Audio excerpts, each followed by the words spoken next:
Les avocats soutenus par Martinez Ogo accusent la famille de Léopold Maximus Eco de manipulation et de mensonges. C'est le résumé que l'on peut lire dans le communiqué envoyé à leurs médias. Désolé de vous interrompre, ce rapport peut contenir des commentaires soumis au choix de l'auteur.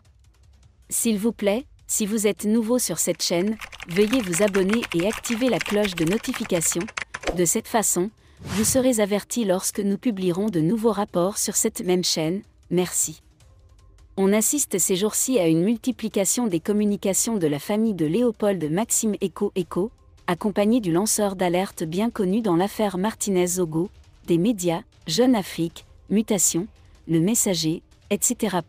A déploré le journaliste Paul Kuta.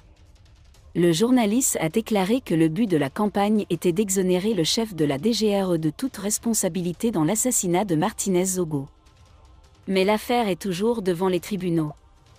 Dans un communiqué daté du 1er décembre dernier, signé par Calvin Job, Féliki Tefman et Hakim Chergui, avocats respectivement des cabinets camerounais et parisiens, les avocats de la famille Martinez Ogo ont condamné la défense de Léopold Maxime Eco, accusé de notre CT.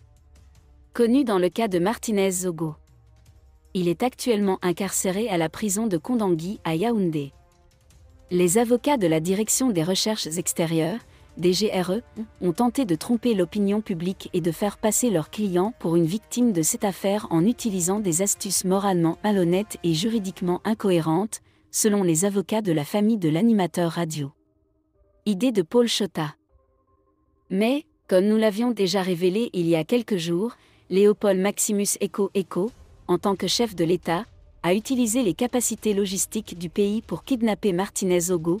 Il ne peut éviter cet incident qui, selon Reporters sans frontières, constitue un crime d'État. C'est ce qu'indique le communiqué de l'avocat. Agacé par sa prise de poids, Béa a construit un court de tennis pour y jouer. Quiconque a lu sa biographie sait que le président camerounais Paul Biya aime le golf, le cyclisme et le tennis. Pourtant, peu de gens savent comment est née la passion du chef de l'État pour le tennis. De retour au Cameroun après ses études, Paul Biya se maintient en forme en pratiquant régulièrement des activités physiques comme le vélo ou la course à pied. Ce sont les commentaires sarcastiques d'un officier supérieur de l'armée et de son épouse, Jeanne-Irène Biya, qui l'ont amené à s'intéresser au tennis. Celle qui deviendra plus tard première dame du Cameroun pensait que son mari prenait du poids et l'encourageait à se mettre au tennis. Merci d'être resté avec nous jusqu'à ce point, comme toujours pour promouvoir la liberté d'expression.